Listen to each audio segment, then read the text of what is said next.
Benito Juárez, sé bienvenido a tu canal Megóforo. Iniciamos. Buenos días amigos, les voy a hablar de las finanzas públicas de los gobiernos de Benito Juárez. Te diré que primeramente él fue gobernador del estado de Oaxaca, que fue cuando impidió la entrada de Santana, cuando perdimos la mitad de nuestro territorio, cuando fuimos derrotados por Estados Unidos. Benito Juárez no dejó entrar a Santana con sus fuerzas a Oaxaca, y por ese motivo, y entre otros, porque está muy extraña la rendición pactada de Santana de México ante Estados Unidos, dispersó un ejército. Sin embargo, regresando al tema, les hablé que Benito Juárez, como gobernador de Oaxaca, tuvo unas finanzas públicas muy deficientes. Te diré que Juárez regresó a Oaxaca durante la guerra de México con Estados Unidos y fue nombrado gobernador interino en 1847. Su gestión se caracterizó por él pretendía lograr un equilibrio económico, lo cual nunca consiguió, y realizar obras públicas como caminos, reconstrucción del Palacio de Gobierno, la fundación de escuelas normales, el levantamiento de una carta geográfica y el plano de la ciudad de Oaxaca. Él duplicó el número de escuelas en Oaxaca, en ese entonces había 50, al final de su mandato ya había 100. Creó el puerto de Huatulco y construyó el camino hacia la capital. Todo suena como grandes obras públicas, pero no estaba impulsando la economía. La producción económica la generan los particulares, no el gobierno. Él, como representante de un gobierno republicano, como gobernador de un estado, él lo sabía perfectamente. El gobierno trabaja, funciona gracias a los impuestos que recauda.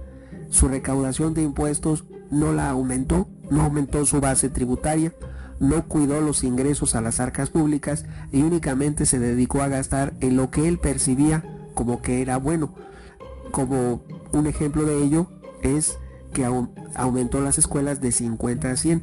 Esto es algo bueno porque educa y capacita a la población.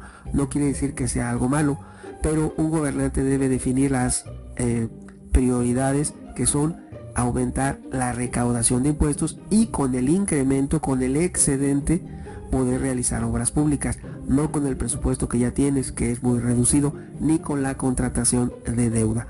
Él contrató deuda en el estado de Oaxaca y cuando termina su mandato dejó deuda en el estado de Oaxaca. También él reorganizó la Guardia Nacional y se dice que en un inicio aparentemente dejó excedentes en el tesoro del estado, pero había deuda. O sea, tú puedes dejar en las arcas del estado, digamos, 100 pesos, pero si dejas una deuda de 200, pues ¿de qué sirve que dejes en la caja 100 pesos si en otros lugares tú debes 200?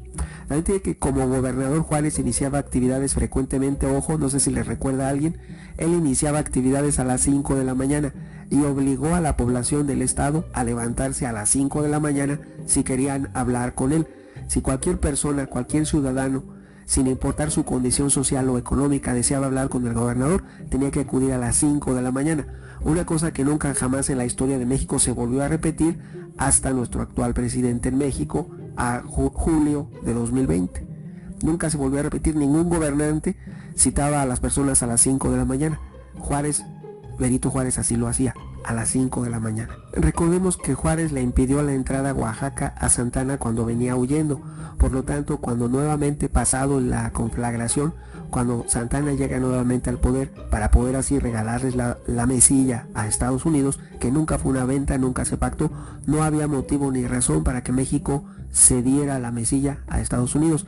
Ellos estaban entretenidos, es un paréntesis, en la fiebre de oro de California y entender el ferrocarril de costa a costa. Ellos ya no les interesaba México, ya habían conseguido lo que querían. En ese momento estaban repoblando un territorio tan extenso que lo que menos hubiera importado es otra invasión a México, porque ya tenían deudas de la primera invasión. Ellos no lograban todavía pagar sus deudas y aún así se pretextaba que podían volver a invadirnos. Eso ya era falso.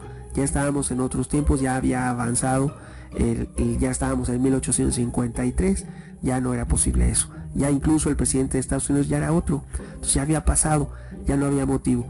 En ese contexto fue cuando Benito Juárez era el gobernador de Oaxaca, deja de serlo, Santana retoma el poder en 1853, manda a arrestar a Benito Juárez, lo mandan a San Juan de Ulúa a Benito Juárez. Opiniones habrá muchas, ¿tú qué piensas? Tu amigo Megóforo, hasta pronto.